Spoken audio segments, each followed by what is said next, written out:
பாலிவுட் நடிகர் ஷாருக் கானுடைய மும்பை இல்லம் இப்போது கூடுதல் மாடிகளோட ரொம்ப பிரம்மாண்டமாக நீட்டித்து புதுப்பித்து கட்டப்பட்டு வந்துட்டு இருக்கு. இதையடுத்து ஷாருக் கான் பக்கத்திலேயே வாடகைக்கு வீடு எடுத்து தங்கியிருக்காரு.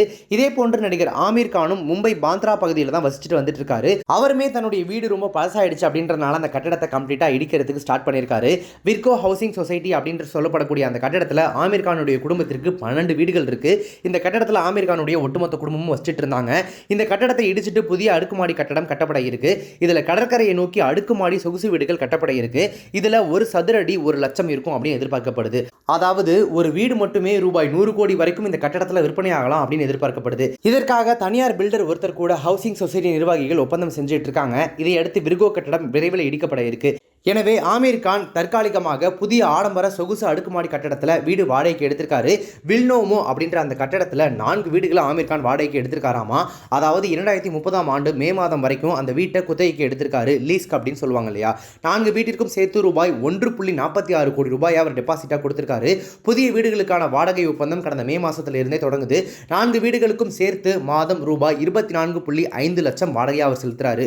ஒவ்வொரு ஆண்டும் வாடகை 5% அதிகரிக்கும் அப்படின்னு சொல்லி வாடகை ஒப்பந்தத்தில் குறிப்பிடப்பட்டிருக்கு. வில்னோமோ கட்டிடம் தற்போது ஷாருக் கான் வாடகைக்கு வசிக்கக்கூடிய பூஜா காசா கட்டிடத்தில் இருந்து வெறும் 750 மீட்டர் தூரத்தில் தான் இருக்கு.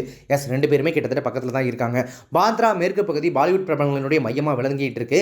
ஆமீர் கான் மற்றும் ஷாருக் கான் தவிர சல்மான் கான், ஜாவேத் அக்தர், கரீனா கபூர் கான், சைஃப் அலி கான், கிருத்தி சனோன், ரன்பீர் கபூர், ஆலியா பட் மற்றும் மூத்த நடிகை ரேகா போன்ற பிரபலங்களும் இந்த ஏரியாவில் தான் வசிச்சுட்டு இருக்காங்க. பாலிவுட் தம்பதிகளான தீபிகா படுகோனி மற்றும் ரன்வீர் சிங் ஆகியோரும் விரைவில் அதே பகுதியில் புதிதாக வாங்கப்பட்ட அடுக்குமாடி குடியிருப்பில் குடியேறியிருக்காங்க.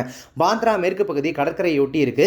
இங்கு அதிக அளவில் நைட் கிளப்புகளும் இருக்கு. பாந்த்ராவில் ஷாருக் கானின் மனைவி உணவகம் ஒன்றையும் நடத்திட்டு வந்துட்டு இருக்காங்க. ஆமீர் கான் கடைசியாக சித்தாரே சமீன் பர் திரைப்படத்தில் நடிச்சாரு. இது இந்தியாவில் ரூபாய் 165 கோடிக்கும் மேலே சம்பாதிச்சது. RS பிரசன்னா இயக்கிய இந்த படத்தில் ஜெனிலியா தேஷ்முக் ஒரு முக்கியமான கதாபாத்திரம் நடிச்சிருந்தாங்க. அடுத்ததாக பாலிவுட்டின் மாஸ்டர் டைரக்டர் அப்படின்னு சொல்லப்படக்கூடிய ராஜ்குமார் ஹிரானியுடைய டைரக்ஷன்ல இந்திய சினிமாவின் தந்தை தாதா சாஹேப் பால்கேயின் வாழ்க்கை வரலாற்றை மையமாக வைத்து எடுக்கப்பட இருக்கக்கூடிய திரைப்படத்தில் ஆமீர் கான் நடிக்க இருக்காரு. மேலும் சன்னி தியோல் முக்கிய வேடத்தில் நடிக்கக்கூடிய லாகூர் 1947 படத்தையும் ஆமீர் தயாரிச்சுட்டு வந்துட்டு இருக்காரு.